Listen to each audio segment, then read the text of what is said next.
오늘은 우리 부자와 나사로 비유를 우리 살펴볼 텐데요. 지난주에 말씀 드렸다시피 우리 바리새인들에게 주셨던 말씀입니다. 우리 배경이 이렇습니다. 오늘 14절 보시면은 바리새인들은 돈을 좋아하는 자들이다.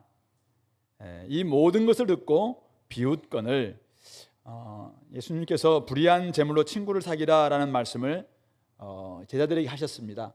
옳지 않은 청지기 비유를 통해서 어제는 불의한 재물로 친구를 사귀라, 그리고 하나님과 재물을 겸하여 섬길 수 없다, 이렇게 말씀을 드렸는데, 이 말씀을 듣고는 이 바리새인들이 비웃었다는 것이죠.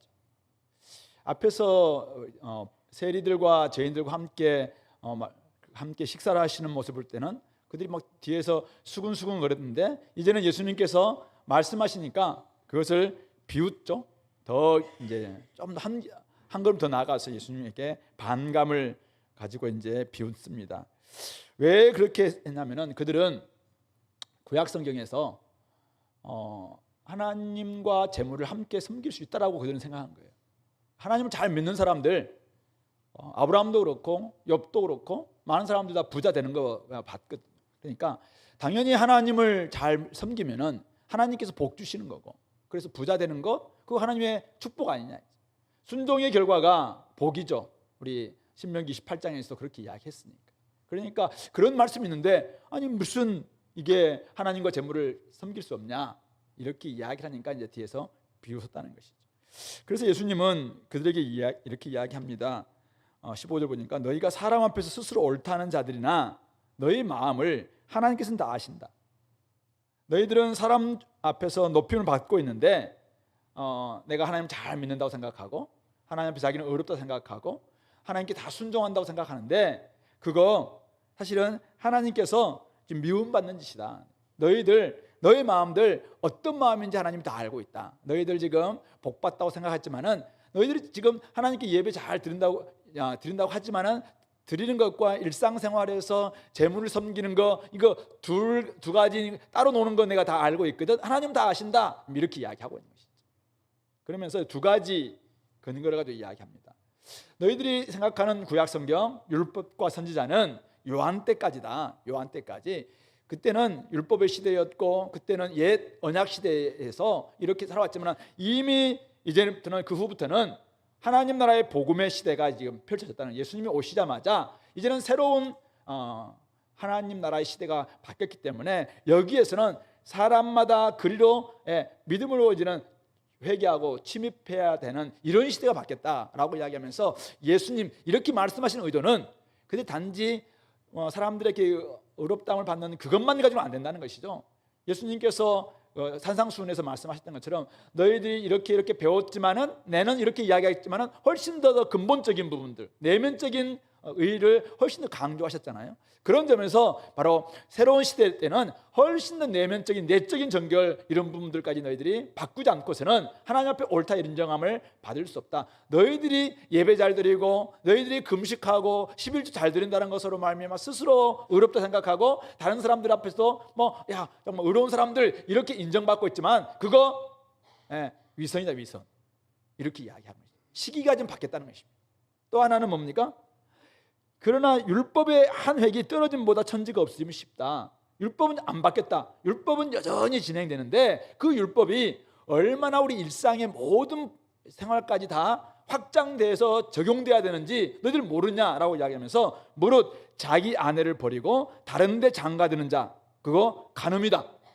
왜냐하면 성경에서는 음행하는 연고 외에는 아내를 버리는 거, 이거 간음이라고 했는데, 너희들은 지금 쉽게 여러 가지 이유 때문에 막 이혼했거든요. 이혼 증서만 써주면 된다. 그러니까 모세는 그들의 완악함 때문에 이혼 증서를 써서 이제 사실은 최소화시키기 위해서 했음에도 불구하고 자신들의 완악함으로 말미암아 막 이혼을 쉽게 했고, 그리고 이혼한 사람들과도 쉽게 막 결혼하고 막 이런 일이 벌어지니까 예수님은 뭐랍니까? 너희들 지금 하고 있는 그 행태가 간음이다, 간음. 아내를 쉽게 버리는 거, 그거 간음이고, 또 버림당한 여자에게 장가드는 거, 그것도 간음이다. 그거 너희들 모르냐. 그래서 율법을 훨씬 더 확대 적용시키고 있는 것이죠. 그러면서 너희들이 얼마나 지금 주님 앞에서 아내에게도 불의하고 하나님께도 불의한지 모른다, 이런 이야기를 하고 있는 것이죠. 그러면서 결국은 주님께서 말씀하시는 바는 뭐예요? 너희들이 진짜 마음을 바꾸고 율법과 선지자에게서 제대로 좀 듣고 하나님 나라, 회개함으로 말미암아 하나님 나라에 들어와야지 진짜 하나님께서 주시는 온전한 의롭다 하심을 얻을 수가 있다는 것입니다. 다시 말해서 하나님만을 제대로 섬길 때, 하나님만께만 충성할 때 진짜 하나님이 의롭다 하심을 얻을 수 있다, 바로 그 이야기를 하면서 결국은 이 부자와 나사로 비유를 그들에게 들려주고 있는 것입니다. 자, 그렇다면 오늘 우리 이제 부자와 나사로 비유를 통해서 앞에서 주님께서 말씀하셨던 이 부분들이 어떻게 또 그들 가운데 좀 적용돼야 될 것인지, 그리고 오늘 혹시 우리들 가운데서도 바리새인과 같이 하나님 잘 믿는 것과 또 세상에서 돈을 좋아하는 거, 이거 같은 거 동시에 할 수 있는 거 아닙니까? 하나님도 잘 섬기고 돈도 잘 섬기면 되죠. 혹시 이런 마음들을 가지고 지금 계시는 분들이 혹시 있다면은 오늘 이 말씀을 오늘 우리에게 주시고자 하는 또 메시지는 뭘까? 이런 것도 한번 생각해 봤으면 좋겠습니다. 오늘 이 부자와 나사로 비유는 너무 잘 알고 있는 비유예요. 오늘 이 비유는 세 장면으로 나눠져 있습니다. 살았을 때의 모습, 죽을 때의 모습, 죽음 이후의 모습, 이 세 장면이 나눠져 있고요. 특별히 세 번째 장면에서는 죽음 이후에는 아브람과 이 부자의 대화가 세 번 반복되어 있습니다. 여기에 중요한 어떤 의미가 좀 담겨 있는 것 같아요. 우리가 한번 그 부분을 살펴볼 텐데요. 먼저 살았을 때의 모습입니다. 살았을 때 오늘 부자 모습을 본다면은 그는 어떻습니까? 한 부자가 있어 자색옷은 왕들이 입는 아주 고급 옷입니다. 고운 배옷, 이것은 속옷인데 굉장히 비싼 값에 좋은 옷이라고, 그렇게 고운 배옷입니다. 근데 이 옷을 입고 값비싼 명품 옷을 입고 날마다 호화롭게 즐겼다, 이렇게 기록되어 있습니다. 예수님이 말씀하시는데 그냥 호화롭게 즐겼다 이렇게 아니고 날마다 호화롭게 즐겼다. 그러니까 호화로운 잔치가 그냥 일상이었던 이런 삶이다, 그렇게 이야기합니다. 그래서 날마다 호화롭게 즐겼다, 이 말에 이 사람은 안식일은 지켰을까? 주 6일만 호화롭게 지키고 안식일 때는 그냥 다 쉬었을까? 어떤 분은 이야기하더라고요. 날마다, 이 말에는 안식일도 안 지킬 거라고 생각해. 안식일도 안 지키고 그러니까 결국 집에 있는 종들도 쉬지 못하고 맨날 잔치 준비하는 거죠. 그 정도로 그냥 잔치하는 데 바쁘고 즐기는 데 바쁘고, 그것도 호화롭게 그냥 잔치하는 것이 일상이었던 사람, 바로 이 사람의 살았을 때의 모습입니다.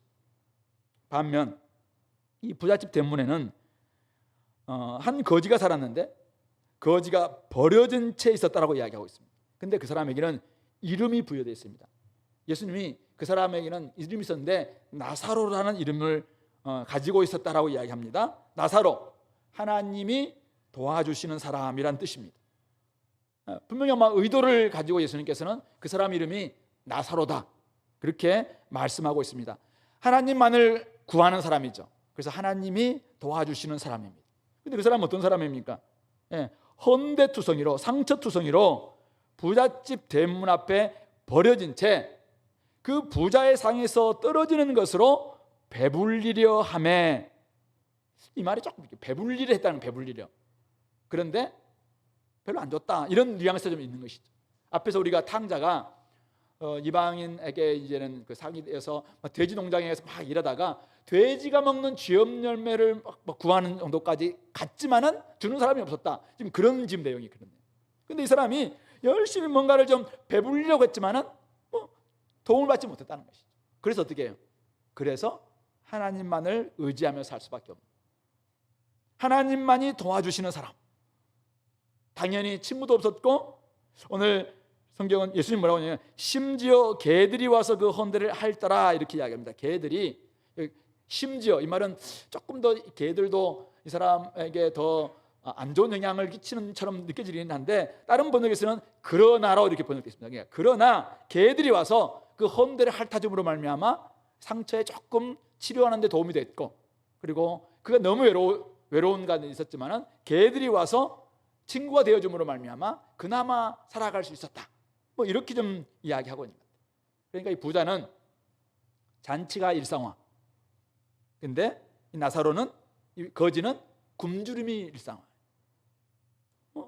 늘 그것도 제공되지 않는, 부스러기를 구했지만은 부스러기마도 제공되지 않는 그런 삶이 이 나사로 거지의 삶이었다라고 이야기하고 있습니다.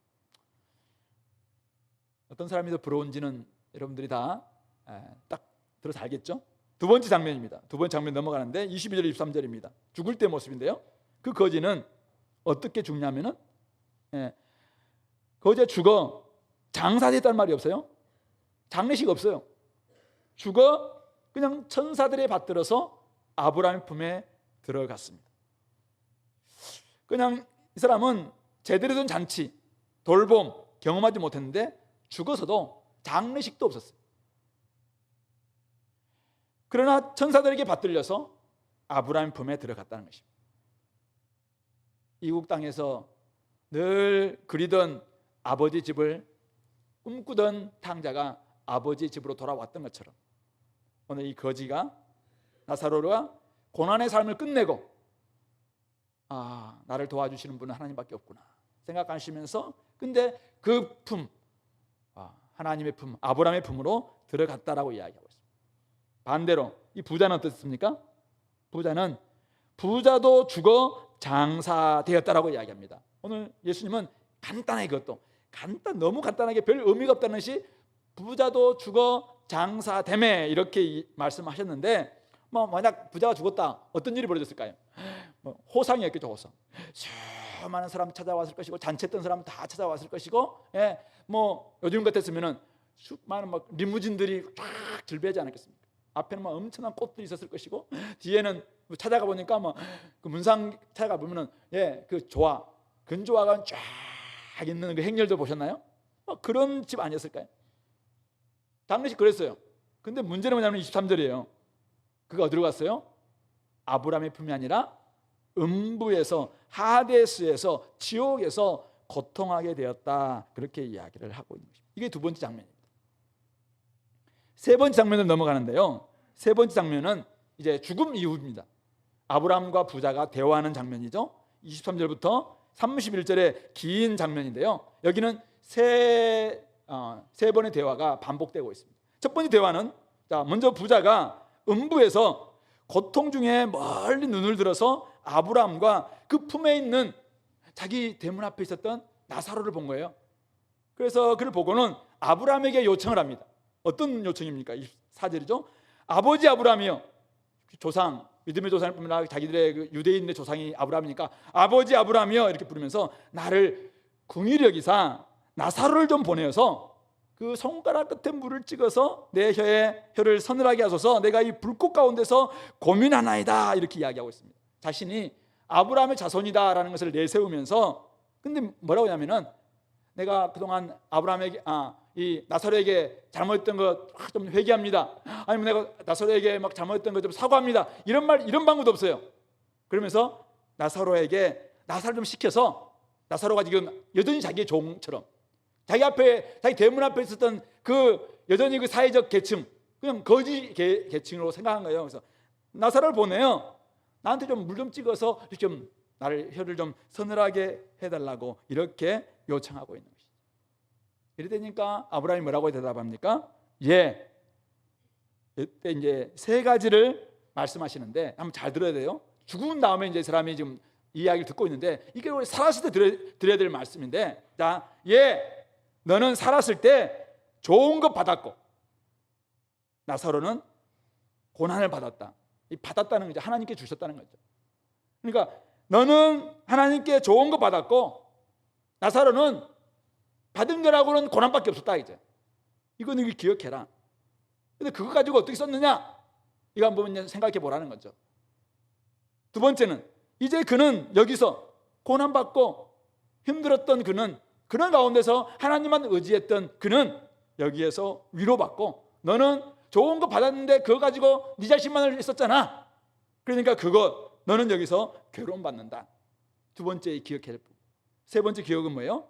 그뿐 아니라 너희와 우리 사이에는 큰 구렁텅이가 있어서 여기서 너희에게 건너가고자 돼. 야 나사로가 딱 보니까 나사로도 갈래? 아브라함이 물었을까요? 근데 나사로가 보니까 너무 자기 부자가 안타까우니까 제가 좀 가면 안 될까요? 막 이런 마음을 혹시 가졌을 수도 있어요, 나사로가. 그런데 아브라함이 뭐라고 얘기합니까? 여기서 너희에게 건너가고자 하되 갈 수 없다. 당연히 거기서 지옥 하데스 거기에서 우리에게 건너오게 할 수도 올 수도 없게 하였다. 이미 큰 구렁텅이가 영원한 단절의 고착화, 요즘 뭐 불가역적 분리, 더 이상 돌이킬 수 없는 이 분리가 이루어졌다. 이건 우리 기억해야 된다. 이 이야기를 하고 있는 것입니다. 두 번째 대화로 이어지는데, 그러니까 부자가 어떻게 합니까? 자기는 여기 있을 수밖에 없구나 생각하니까 자기 집에 있는 5 형제가 생각이 나는 거예요. 자기 집에 5 형제가 있는데 이곳에 오지 않도록 제발 좀 나사로를 좀 보내달라고. 여전히 나사로를 좀 심부름시키려고 그래요. 여전히 나사로 좀 보내서 걔한테 우리 동생들한테 가서 제발 좀 여기 오지 않도록, 여기 너무 고통스러운 거니까 제발 좀 가서 좀 이야기하게 달라고 이렇게 요청을 합니다. 나사로를 바라보는 시각이 여전히 안 바뀌는데요. 그런데 아브라함이 뭐라고 얘기합니까? 그들에게는 모세와 선자들이 있다. 구약 성경이 있다는 거죠. 구약 성경이 있기 때문에 그 성경을 제대로 읽고 제대로 듣는다면은 그들은 변화되게 될 것이고, 아니면 그것에 따라서 그들이 받게 될 것이다. 그렇게 이야기를 합니다. 근데 이 말 딱 듣는 순간 자기를 돌아본 거예요. 나도 모세와 선자들 가지고 있었다는 것이죠. 나도 모세와 선자들로부터 들었다는 것이잖아요. 근데 내가 안 바뀐 거잖아요. 자기는 안 바뀌었고 그때 회개하지 않은 거잖아요. 그래서 지금 자기는 여기 와 있다 생각하니까 너무 막 답답하니까 그렇지 않습니다. 3번째 대화로 넘어갑니다. 3번, 그렇지 않습니다. 아버지 아브라함이여, 만일 나사로가 정말 죽어서 살아간다면, 죽은 자에게서 그들에게 가는 자가 있다면 그들이 정말 회개할 겁니다. 저는 모세와 선자 말씀 듣고 회개 안 했는데 죽어서 살아가는 사람이 있으면 회개할 겁니다. 기적이 있으면 회개할 겁니다. 어떤 사람이 막 진짜 죽었다가 살아나면 회개할 겁니다. 이렇게 이야기합니다. 그때 아브라함이 뭐라고 하면, 이게 핵심인데요, 오늘 31절이 단호하게 말씀합니다.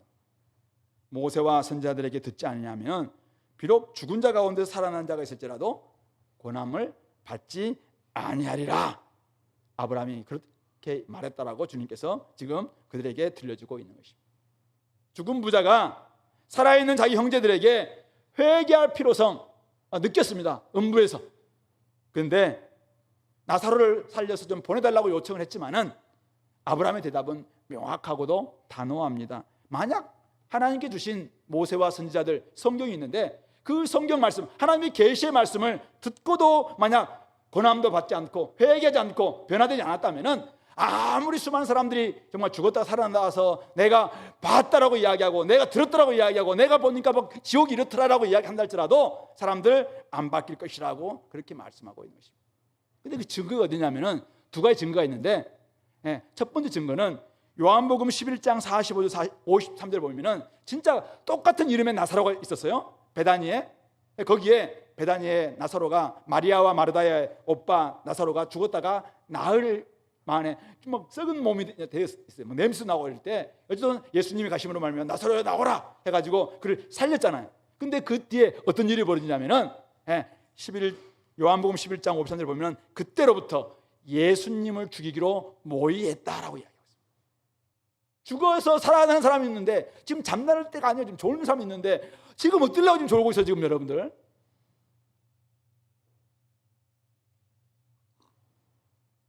죽었다가 살아나는 사람이 있어도 안 된다는 것입니다. 나사로가 지금 살아났는데 그때부터 예수님 죽이기로 막 모의했다는 것입니다. 그리고 2번째 이해가 뭐예요? 예수님이 죽으셨다가 3일 만에 부활하셨어요. 3일 만에 부활하셨어요. 근데 그때 막 사람들이 막 다 항복하고 회개하고 했겠나요? 요즘 우리 사도행전 묵상하시죠? 왜 사도들이 막 갇히고 사두개인들, 바리새인들 막 이런 사람들 어떻게 됩니까? 감옥에 갇히고 예수 막 못 믿게 하고 이런 일들이 벌어지는 것이죠. 죽었다가 살아나는 사람이 있어도 안 된다는 것이죠. 그러므로 오직 모세와 선지자들에게 듣고 마음에 있는 이 딱딱한 자기, 가득 차는 탐심으로 가득 차는 자기, 탐욕으로 가득 차 있는 자기, 돈 좋아하고 있는 자기, 오직 자기밖에 모르는 이 나의 옛 성품, 이거 말씀 앞에서 회개하지 않는다면은 안 바뀐다. 그러므로 진짜 너희들이 제대로 믿는다면은 바리새인들에게 이야기하는 거예요 지금. 예, 너희들이 지금 하나님도 뭐 잘 섬기고 재물도 잘 섬기면 되지 않습니까? 라고 너희들이 이야기하고 있는데 진짜 하나님께 충성하지 않는다면 하나님 앞에서 네가 옳다 여김을 받고 네 속에 있는 그 온갖 죄악으로 가득 차 욕심으로 가득 차 있는 네 자신들 그거 회개하지 않는다면은 수많은 사람들이 기적이 일어난다 할지라도 하나님이 막 눈에 보인다 할지라도 절대 안 믿게 된다 이 이야기를 하고 계시는 것입니다. 이 부자와 나사로 비유에는 많은 메시지가 많은 정보가 들어있어요. 물론 이 말씀을 가지고 뭐 우리가 내세관 또 지옥은 어떤 곳인가 아니면 지옥 가면 어떻게 될 것인가 여러 가지 우리 정보를 가지고 교리를 만들어낼 수 있다고 생각해요. 근데 이것은 예수님의 이야기니까 그런 목적은 아닐 거라고 생각해요. 목적은 뭡니까? 결국은 이 이야기는 내세가 이런 곳이다라는 것을 보여주는 이야기가 아니라 오늘 여기서 우리가 어떻게 살아야 될 것인가 그것을 보여주는 이야기. 여전히 내가 믿는다고 생각하면서 회개하지도 않고 회개했다고 이야기하면서도 회개 합당한 열매도 맺지 않고 말씀을 가지고 열심히 자기는 피부에 썼다고 이야기하는데 거기에 합당한 열매도 맺지 않는 이런 삶을 살아가면서 자기가 나는 옳다, 나는 구원받았다, 나는 구원의 확신을 가지고 있다, 오늘 주님 오셔서 나는 천국 간다, 그렇게 말하고 있는 사람들에게 이 말씀을 지금 전하고 있는 거예요. 이 말씀이 오늘 우리에게 뭐를 이야기하고 있습니까? 이 땅의 삶 어떤 삶이냐 이거죠. 첫 번째는 맡겨주신 재물과 시간 하나님 그걸 통해서 하나님께 충성할 기회다라는 것입니다. 하나님을 의지함으로 하나님이 도와주는 사람이 돼야 된다. 지금 이야기를 하고 있는 것입니다. 우리 이 땅에서 오늘 거지인 이 사람에게 예수님께서 나사로라는 이름을 부여하고 있는데요. 저는 제가 보기에는 이 말씀을 통해서 우리에게 주시는 메시지는 우리 모든 사람들에게 나사로라는 이름이 부여되어야 된다고 저는 생각합니다. 어떤 사람은 부자로서 나사로가 되어야 됩니다. 나는 부자, 하나님께 나에게 주신 게 많아요. 부자라고 지금 지옥 간 게 아니에요. 부자로서 나는 하나님이 도와주는 사람이 되어야 됩니다. 하나님이 나에게 맡겨주셨어요.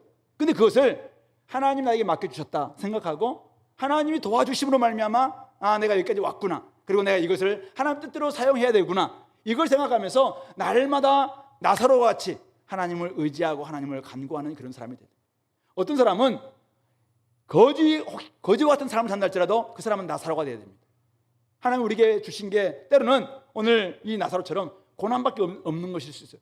남들은 다 잘 사는데 나의 삶은 계속 뭐 안 되는 것 투성인 이런 삶이 우리 가운데 있을 수 있어요. 근데 그런 사람에게 오늘 주님께서 근데 가난한 사람들 중에서도 거지와 같은 인생인데도 불구하고 하나님 전혀 의지하지 않고 하나님 전혀 도움 받으려고 하지 않는 이런 사람들이 있어요. 근데 우리의 인생은 나사로가 돼야 돼요. 하나님이 도와주는 사람이 돼야 돼요. 하나님을 의지하는 사람이 돼야 됩니다. 오늘 이 사람 보세요. 오늘 이 사람은 그냥 끊임없이 아무것도 없는 사람이에요. 오직 하늘만 바라보면서 일용할 양식을 구하는 사람입니다.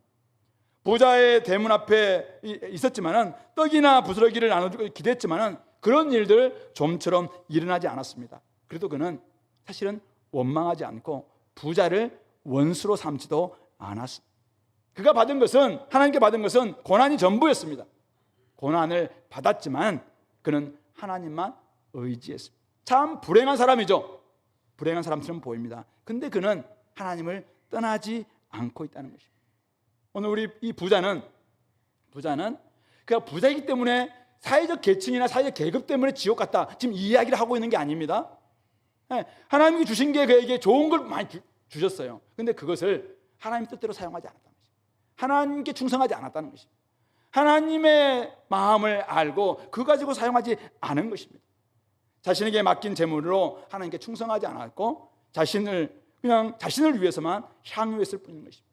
재물을 맡기신 하나님의 뜻 전혀 생각도 하지 않고, 그러니까 어떻게 합니까? 맡긴 게 너무 많아요. 좋은 게 너무 많으니까 하나님을 의지할 필요도 없고 하나님께 기도할 필요도 없고 하나님께 나아가서 안식일날 예배 드릴 필요도 없는 것이죠. 하나님의 도움은 나에게 전혀 필요 없는, 오직 나는 이 모든 것이 재물만 있으면 되네. 재물 만능주의죠. 재능이 전능하신 주가 되어 있는 거죠. 바로 이런 사람인 것입니다. 반면 나사로는 그냥 아픕니다. 병 건강도 없습니다. 친구도 없습니다. 재물도 없습니다. 자가용도 없습니다. 자가도 없습니다. 그냥 아무것도 없는 N포 세대가 아니라 N무 세대예요. N무. 아무것도 없는 세대. 이 사람이. 근데 그에게는 참 하나님을 의지하고 하나님께 나아가서 도움을 구하는 이런 마음이 있으니까 결국은 하나님이 도와주시는 사람이 될 수 있다는 것이죠. 저는 이 땅에서 우리의 삶이 사회적 계층은 다 다를 수 있어요. 직업은 다양할 수 있습니다. 우리 교회도 보면 다양한 직업들 있잖아요. 직업군들이 있는데요. 저는 다양할 수 있다고 생각해요. 그러나 결국 우리의 앞에는 이름이 붙어야 됩니다. 나사로라는 이름. 하나님이 도와주는 사람이다. 에스더와 모르드게, 그는 페르시아에 잡혀간 포로민입니다. 근데 그곳에서 그가 어떻게 살아냅니까? 하나님이 도와주시는 사람으로 살아내고 있는 것입니다. 오늘 우리는 이곳에 의사나 간호사나 좋은 직업을 가지고 있는 분들이 있습니다. 근데 거기에서 여러분들이 그것만이 만약 여러분들을 행복해 주는 거라고 생각하면서 그걸 의지하는 순간 우리는 나사로가 되지 않습니다. 그러나 어떤 직업을 가지고 있다 할지라도 목사도 마찬가지.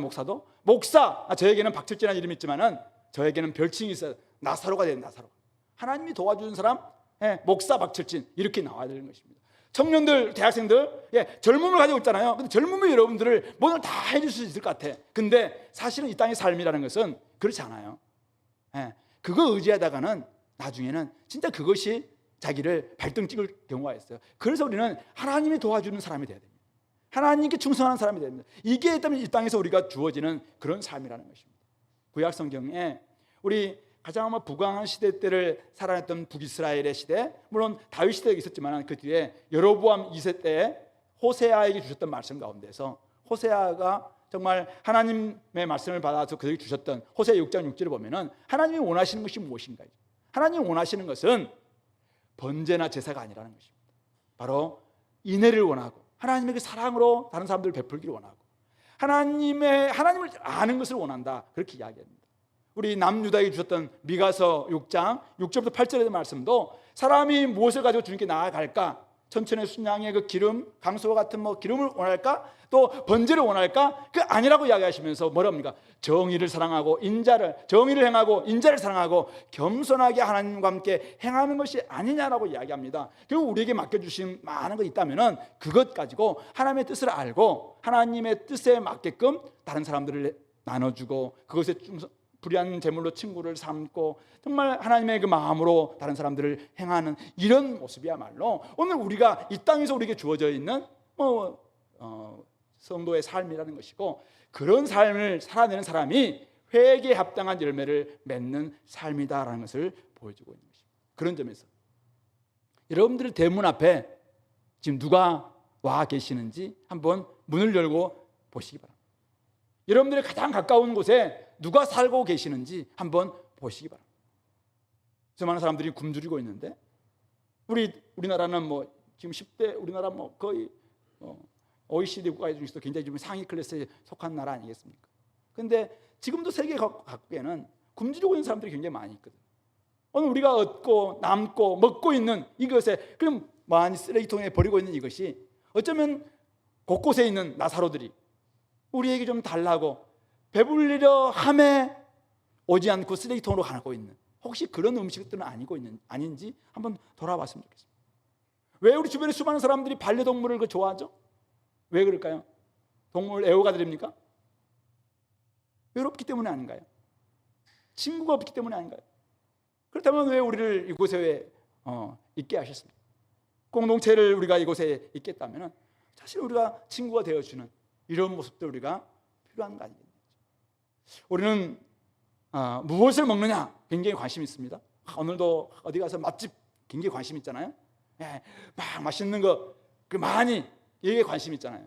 근데 사실은 누구와 어떻게 먹느냐가 훨씬 더 중요한 것 같습니다. 아직도 배고픈 사람들이 있어요. 아직도 굶주린 사람들이 있습니다. 그런 사람들 향해서 오늘 우리에게 너희들은 너희 가지고 있는 그거 가지고 진짜 나의 마음으로 인애를 행하고 정의를 행하고 나를 아는 그런 삶을 행하고 있느냐 그렇게 묻고 있는다면 솔직하게 여러분들은 그 회개에 합당한 열매를 맺고 있는 것인지 제가 선행으로 구원받는다는 말을 지금 이야기하는 게 아니에요. 구제로 구원받는다 지금 이야기를 이 메시지가 여기서 이야기하고 있는 것이 아니라 자기들이 옳다고 이야기하니까 자기들 말씀 잘 지켰다고 이야기하니까, 그렇다면은 너희들이 말씀 잘 지킨다는 삶이 무엇인지를 한번 까발려 보자, 좀 이야기하고 있는 거잖아요.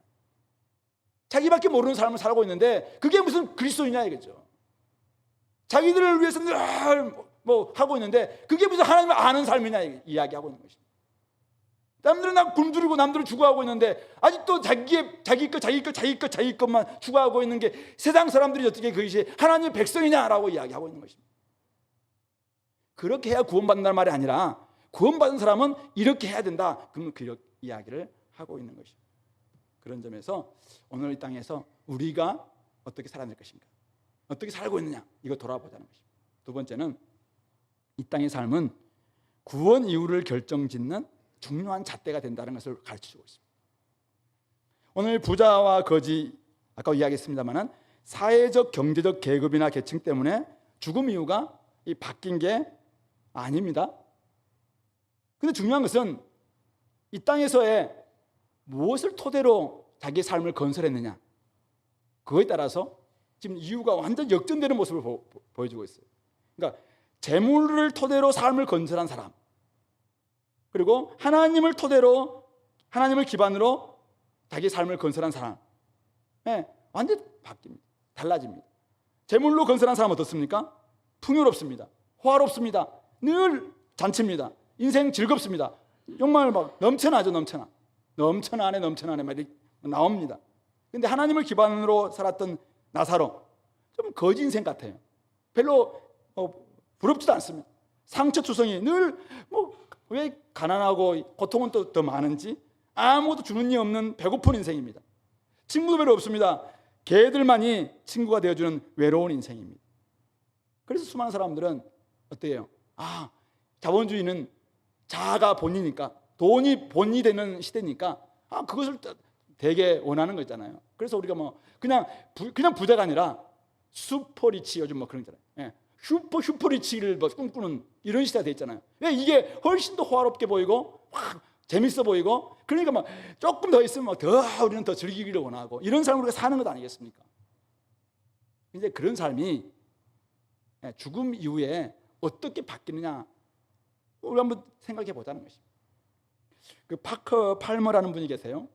가르침과 배움의 영성, 그리고 비통한 자들을 위한 정치학, 그리고 삶이 내게 말을 걸어올 때, 이런 책들 쓰셨던 아주 경건한 분이신데, 이분이 삶이 내게 말을 걸어올 때에서 이렇게 이야기하고 있습니다.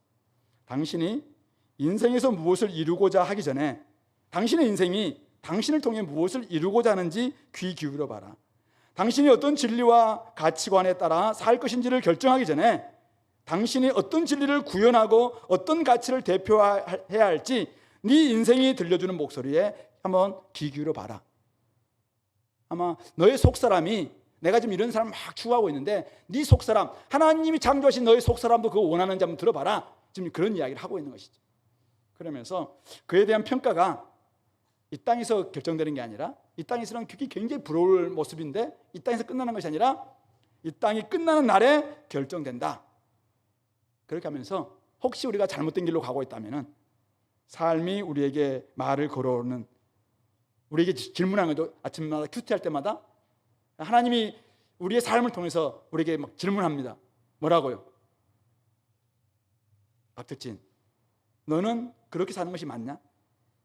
남들이 다 이렇게 살고 있는데 너는 그 길 안 가고 이 길로 따라가는 게 옳으냐? 이렇게 질문합니다. 그럴 때 우리가 한번 대답할 수 있어야 된다는 것입니다. 아까 우리 부자가 죽음 이후에 세 가지를 알게 됐는데요. 만약 이 사람이 살았을 때 이 세 가지를 알았다면 어떻게 했을까요? 너는 좋은 것 받았고 쟤는 고난 받았다. 너는 이곳에서 당연히 네가 좋은 거 받아놓고 좋은 것 하나님 뜻대로 쓰지 않았기 때문에 너는 여기서 괴로움 받고, 저 사람은 고난을 받았지만은 그것을 통해서 하나님을 의지하는 사람이 되었기 때문에 여기서 위로를 받는다. 여기서는 너는 갈 수도 없고 저 사람은 우리 올 수도 없는 영원한 불가역적 분리가 고차가 될 수밖에 없는 이런 모습이다. 이것을 만약 그가 살았을 때 알았다면 그가 여전히 이런 인생을 살았겠냐 이거죠. 가보니까 이렇더라는 거잖아요. 그러니까 자기 동생들, 형제들한테 제발 좀 그 삶을 살지 말고 좀 회개했으면 좋겠다, 지금 이야기를 하고 있는 것이죠.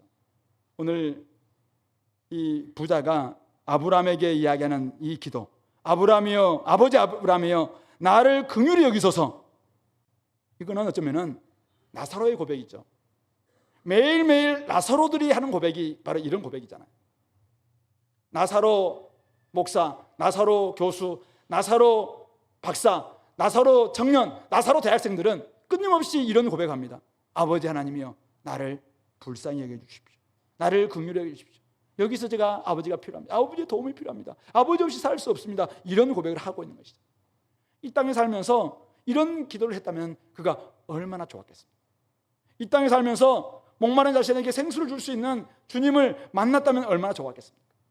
건널 수 없고 건너갈 수 없는 그 영원한 분리를 맞기 전에 이 땅에 있을 때 얼마든지 쉽게 갈 수 있고 올 수 있는 바로 이곳에서 진짜 물을 주고 받았으면, 정말 물 한 잔 달라고 이야기하고 내가 회개합니다라고 이야기했다면 얼마나 좋았을까요?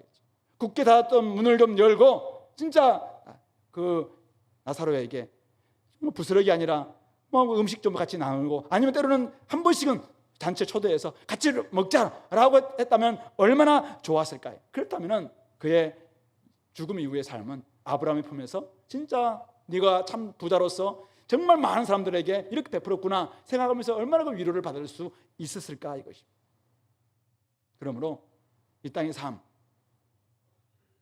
죽음 이후를 결정하는데요, 역전된 인생을 결정하는데요, 여기에서 제대로 우리가 맡겨준 일들을 감당할 때 죽음 이후가 위로냐 괴로움이냐, 그곳이 아브라함의 품이냐 음부냐, 이것을 결정한다는 사실. 있을 때 잘해라 이런 말 있잖아요. 이번 어버이날 때 아버님은 벌써 6년 전에 돌아가셨고 어머님은 2년 전에 돌아가셨는데요, 이번 어버이날 때는 유난히 생각이 났어요. 근데 전화할 수가 없잖아요. 전화드려서 사랑합니다, 참 키운다고 고생하셨습니다, 이런 이야기 하고 싶은데 할 수가 없더라고요. 옛날에 박 목사님이 어머님이 이렇게 많이 아파서 누워 있는데 가서 귀는 이렇게 열려 있으니까 사랑한다라고 좀 고백하라, 정말 고생했다고 고백하시라 하라고 그렇게 이야기하시더라고요. 당신께서도 이제 어머님 이렇게 거의 집에서 이렇게 돌아가실 때 그때 가서 고백했다고 이런 이야기를 하시면서, 근데 그 생각이 많이 났습니다. 여러분들 지금 여기서 잘해야 됩니다. 지금 여기서 해놓지 않으면 나중에 후회할 수밖에 없다는 것이죠. 그러니까 지금 여기 우리의 삶이라는 것은 죽음 이후가 어디서 어떻게 지낼지를 결정한다는 의미 속에서 참 그것은 중요하겠다라는 것입니다. 위로가 될지 괴로움이 될지, 하데스가 될지 아브라함의 품이 될지, 이것을 결정한다는 점에서 지금 우리의 여기서의 삶은 굉장히 중요합니다.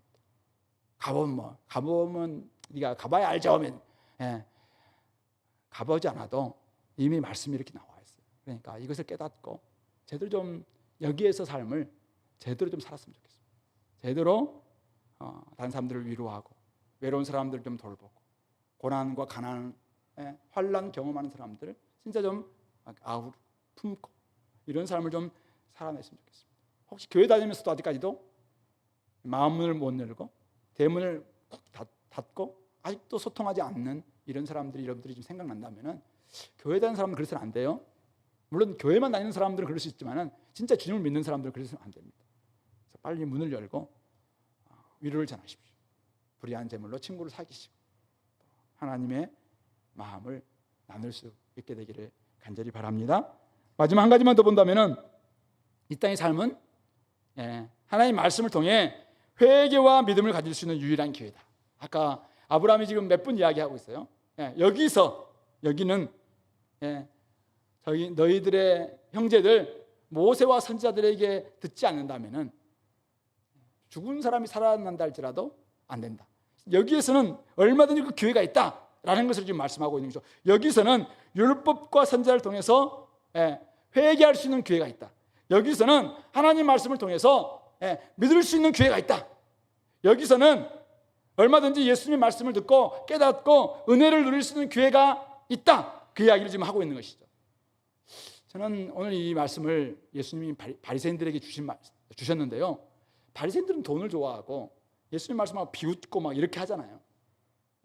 가는 곳곳마다 예수님하고 딴지 걸고 얼마든지 막 미룰 수 있잖아요.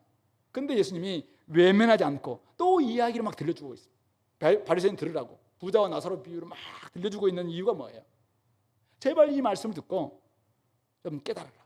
회개하고 진짜 회개하고 하나님의 품으로 하나님의 그 복음의 시대 속으로 좀 강하게 좀 들어왔으면 좋겠다. 이 이야기를 하고 있는 것이죠. 그러므로 지금이 예수님께 들을 수 있는 마지막 기회, 어쩌면 유일한 기회이기 때문에 지금 예수님은 그들에게 다시 한번 기회를 주시면서 예루살렘을 올라가는 이거 십자가를 지고 올라가는 그 길로 지금 올라가시면서 이 바리새인들 사람들에게 이 이야기를 하고 있는 것입니다. 성도 여러분, 지금은 은혜 받을 만한 때입니다. 지금이 구원의 날입니다. 회개하고 믿으면 복음 안에서 얼마든지 변화될 수 있는 기회가 지금입니다. 지금 받지 않는다면 나중에 기회는 없습니다. 그런 점에서 역전된 인생을 꿈꾸십니까? 역전된 인생 꿈꾸기 위해서 막 요즘도 막 로또 사고 막 이런 사람 있잖아요. 그거 말고 진짜 우리가 죽음 이후에 내가 지금 오늘 보니까 부자와 나사로가 완전 역전됐잖아요. 근데 이런 역전된 인생을 꿈꾸려면은 어디서 해야 되냐면은 여기서 실행해야 됩니다. 여기에서 회개해야 됩니다. 여기서 믿어야 됩니다. 여기에서 변화돼야 됩니다. 여기에서 여러분들의 마음을 바꿔야 됩니다. 여기에서 만문을 좋아하던 마음을 바꿔야 됩니다. 여기서 인생에게 세상에게 마음을 빼앗겼던 마음을 바꿔야 됩니다. 여기에서 예수님을 온전히 믿어야 됩니다. 그럴 때 죽음 이후 바뀔 수 있습니다. 여기가 마지막 기회입니다. 여기가 유일한 기회라는 사실을 기억하시기 바랍니다. 하나님의 말씀을 우리가 제대로 믿기만 한다면, 믿음은 들으면서 난다고 했습니다. 죽은 사람이 살아나서 막 이야기한다고 나오는 게 아니라 믿음은 들으면서 나고 들음은 그리스도의 말씀으로 말미암다라고 분명히 말씀하셨습니다. 사람들이 그렇게 이야기하죠. 사람들이 믿지 않는 것 증거가 부족해서일까요? 얼마든 증거는 막 널려나고 있습니다. 증거가 부족해서 아니라 마음이 가난하지 않아서 그렇습니다. 늘 완악해서 그렇습니다. 자기가 가득 차 있기 때문에 그렇습니다. 자기를 좀 내려놓으시기 바랍니다. 우리가 성경을 읽고 PBS를 66권을 다 한다 할지라도 회개하지 않는다면 여러분들 마음속에 있는 하나님보다 높아져 있는 마음들, 하나님만을 충성하려는 마음들, 하나님을 의지하려는 그 마음 바꾸지 않는다면 오늘 이 부자가 살아있을 때 모세와 선지자들로부터 막 들었어요. 근데도 안 바뀌었거든요. 자기 지금 동생들 지금 듣고 있을 거예요. 근데도 안 바뀌었잖아요. 근데 여기가 그 안 바뀌면 안 된다. 여기서 안 바뀌면 기회가 없다고 이야기하고 있는 것이죠. 그래서 말씀 앞에서 철저히 자기를 내려놓을 수 있어야 됩니다. 말씀을 제대로 듣고 PBS를 했다면 제대로 좀 회개하고 자꾸 끈적끈적하게 남아있는 이 문제 딱 회개하고 돌아서고 세상과 짝할 수 없다. 나는 하나님과 만몬, 하나님과 재물 겸하여 섬길 수 없다. 하나님을 제대로 섬기다. 우선순위를 명확하게 하는 거예요. 그렇고 난 다음에 나아가면 나머지 것들을 주님께서 주시는 것입니다. 그것을 믿음을 가지고 나아가시기 바랍니다.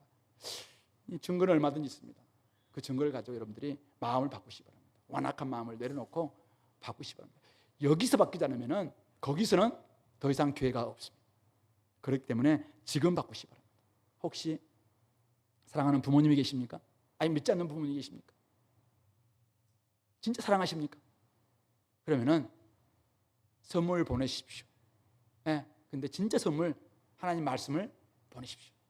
여러분들이 가서 하나님 말씀으로 좀 정도로 딱 하시 바랍니다. 그렇지 않으면은 돌아가시고 난 다음에 기회가 없습니다. 여러분 진짜 친구들, 여러분들 가족들 사랑합니까? 그렇다면은 사랑하는 사람들에게 사랑하십시오. 사랑이 없으면 안 되잖아요. 선물도 주십시오. 선물도 이렇게 없으면 안 돼요. 그 사람들이 좋아하는 선물이 뭔가, 사랑의 언어가 뭔가 딱 보고 그거 딱 골라서 주십시오. 그리고는 그 사람들이 바꿔야 되잖아요. 근데 나를 보내는 게 아니라 말씀을 보내야 됩니다. 말씀이 그들 가운데 들어갈 때 말씀이 그들을 바꿀 겁니다. 자꾸 우리가 겉만 돌면 안 돼요. 겉만. 어쨌든 그들에게 그리스도의 말씀이 딱 선포된다면, 성경이 그들 가운데서 성경이 어쨌든 읽게 해진다면 그들이 언젠가 바뀔 겁니다. 힘들다고 했잖아요. 힘들다고 말씀을 안 보고, 힘들다고 경건생활 안 하고, 힘들다고 말씀 안 듣고 그러면은 좋아질까요? 경험상 더 나빠집니다.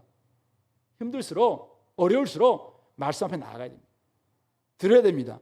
그리고는 내 속에 있는 나의 완악한 마음들을 정말 내려놔야 됩니다. 이것이 기회입니다. 이게 안 되면은 나중에 언제 할 거예요? 언제? 죽고 난 다음에? 기회 없는데요. 여기가 마지막 기회라니까요. 여기가 유일한 기회예요. 그러니까 지금 여기서 우리가 진짜 사랑한다면은 내가 사랑하고, 나를 사랑하고, 우리 가족을 사랑하고 한다면은 나에게 말씀을 선물로 주십시오. 말씀을 듣게 하십시오. 말씀 앞에서 변화되도록 하십시오. 길을 좀 열고, 이 말씀을 오랫동안 들었는데 안 되더라.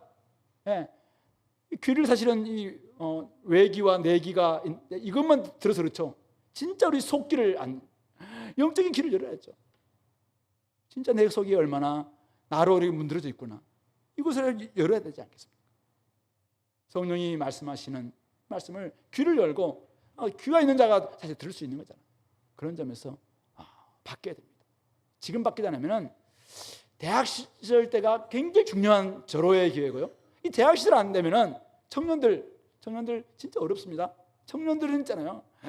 휴가를 낼라 해도 1년에 뭐 한두 번밖에 없잖아요. 그러니까 수련회 가더라도 막 빨간 날에 없으면 안 되잖아요. 근데 이 말씀을 들을 수 있는 대학 시절 때 이거 해야 됩니다. 근데 청년 때도 조금 괜찮아요. 나중에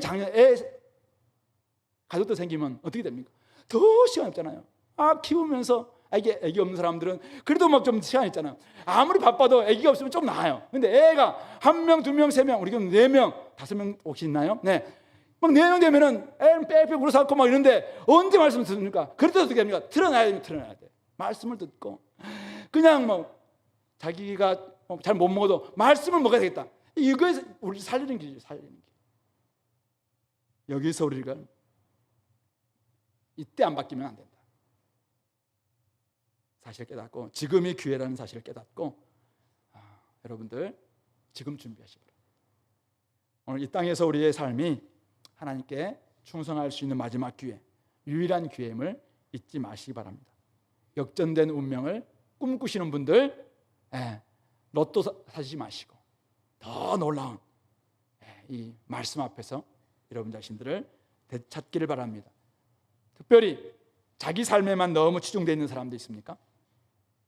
늘 자기밖에 모르는 사람도 있습니까? 굶주리고 있는 나사로, 가난한 나사로, 외로운 나사로, 병들어 있는 나사로 도와주는 사람들이 있기 바랍니다. 그런 사람이 자기 힘만 안 되기 때문에 하나님께 긍휼을 구합니다. 그런 사람이 바로 하나님이 도와주는 사람, 나사로가 될 수 있습니다. 세상은 험합니다. 근데 우리 교회는 험한 세상에 다리가 되어야 됩니다. 아까 길을 만드는 사람이 되어야 됩니다. 그럴 때 그런 교회는 세상에 필요한 교회일 것이고, 그런 교회를 주님께서 쓰실 줄로 믿습니다. 저와 여러분들이 다 교회입니다. 그런 점에서 혹시 삶이 지금 이 말씀과 정말 좀 딴 데로 가 있다, 하나님의 관점, 하나님의 관심과 내 삶이 좀 뭐가 좀 안 맞다, 그러면 삶을 좀 재조정하시고 궤도 수정해서 하나님께 기뻐하시는 삶을 살아낼 수 있게 되기를 간절히 소망합니다. 기도합시다. 우리 말씀을 좀 기억하시면서, 하나님 아버지, 제가 나사로가 되게 도와주옵소서.